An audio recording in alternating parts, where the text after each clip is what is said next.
Hello दोस्त, heart vision 0.1 में आपका स्वागत है। और आज मैं आपको बताने जा रहा हूँ महात्मा गांधी के उस आंदोलन के बारे में जिसने पूरे भारतवर्ष में फिर से लहर की किरण दौड़ा दी थी। वो है सविनय अवज्ञा आंदोलन। यानी कहा जाता है कि यह आंदोलन गांधी जी ने बड़ी ही निष्ठा के साथ इसकी शुरुआत की थी, क्योंकि वह नमक कानून, जो ब्रिटिश सरकार ने नमक कानून पे जो कर लगाया था, का अधिकार बना लिया था, उसको तोड़ना था।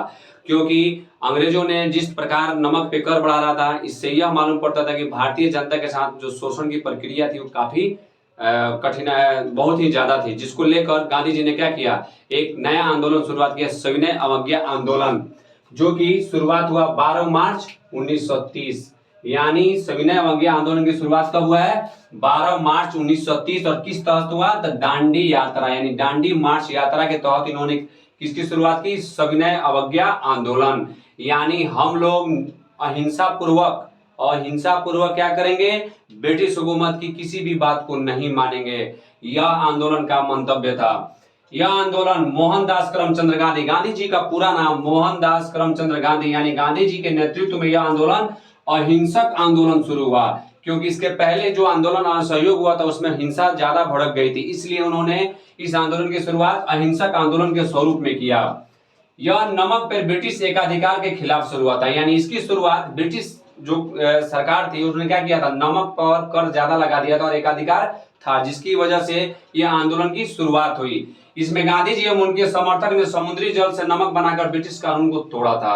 यानी इस आंदोलन में उन्होंने क्या किया था कि समुद्र से नमक बनाकर ब्रिटिश कानून को उन्होंने तोड़ा था।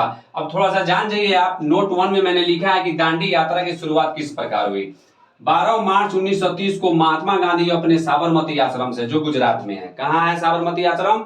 तो गुजरात में है, ठीक है। 12 मार्च 1930 को महात्मा गांधी अपने साबरमती आश्रम यानी गुजरात से यह समुद्र तल पर स्थित दांडी नामक स्थान पे, किस जगह पे?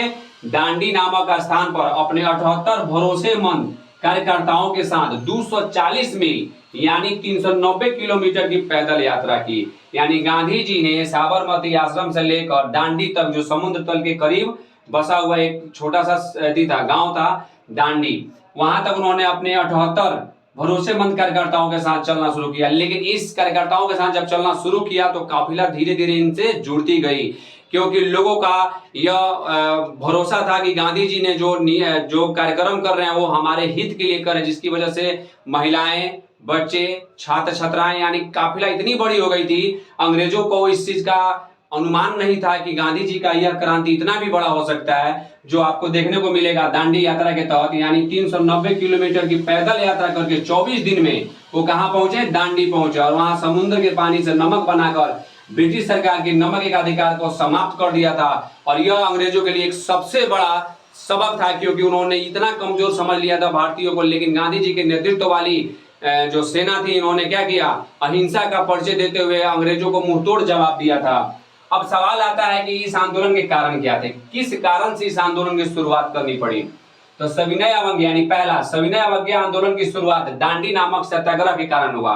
क्योंकि नमक कानून जो बनाया था अंग्रेजों ने, बड़ा ही क्रूर बनाया था। यानी उसके उत्पादन के बिक्री पर सरकार का जो नियंत्रण था वो काफी ज्यादा था। दूसरा पॉइंट है, यह कानून इतने सख्त बना दिए गए थे कि अगर आप रेत के बराबर, यानी रेत होता है छोटा सा रेत आप उठाते हैं, रेत के बराबर अगर आप एक मुट्ठी नमक उठा लिए, समुद्री नमक, तो उस पर आपको जुर्माना लगाया जाता था, नहीं तो सजा दिया जाता था, जो हमारे भारतीयों के लिए बड़ा ही क्षुब्ध, यानी बड़ा ही दुख की बात थी। पॉइंट नंबर तीसरा, इसी तनावपूर्ण स्थिति के कारण सविनय अवज्ञा आंदोलन का मार्ग प्रशस्त हुआ। यही जो कारण था जिसने सविनय अवज्ञा आंदोलन को और जोर शोर से आगे बढ़ाया। लोगों की भागीदारी ज्यादा बढ़ गई। नमक का जो खपत था हर घर में थी, और हर घर को नमक की जरूरत थी, इसलिए नमक कानून के तहत इन्होंने इस आंदोलन की शुरुआत किया था। एक एजेंडा चलाया जिससे भारतीय जुड़ते गए और ये एक बहुत बड़ा आंदोलन के स्वरूप बना।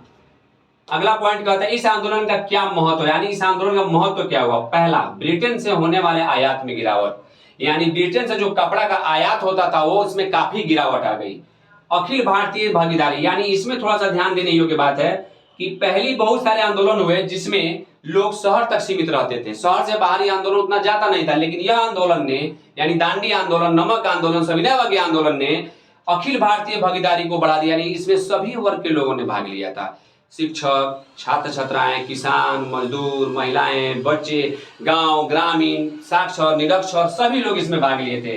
पॉइंट तीसरा का होता है समाज के विभिन्न वर्गों की भागीदारी, यानी समाज के सभी वर्ग, यानी पढ़े लिखे वर्ग, निरक्षर वर्ग, श्रमिक वर्ग, किसान वर्ग, इस सब लोगों ने इसमें भाग लिया था, जिसकी वजह से यह एक अखिल भारतीय भागीदारी भी कही जाती है और समाज के विभिन्न लोगों का इसमें सहभागिता था, जिस आंदोलन को सर्वोपरि बनाता है। वैश्विक मान्यता, यानी अंग्रेजों को इतना नहीं मालूम था कि, इतना यकीन नहीं था कि गांधी जी का द्वारा चलाया गया आंदोलन इतना प्रबल हो जाएगा।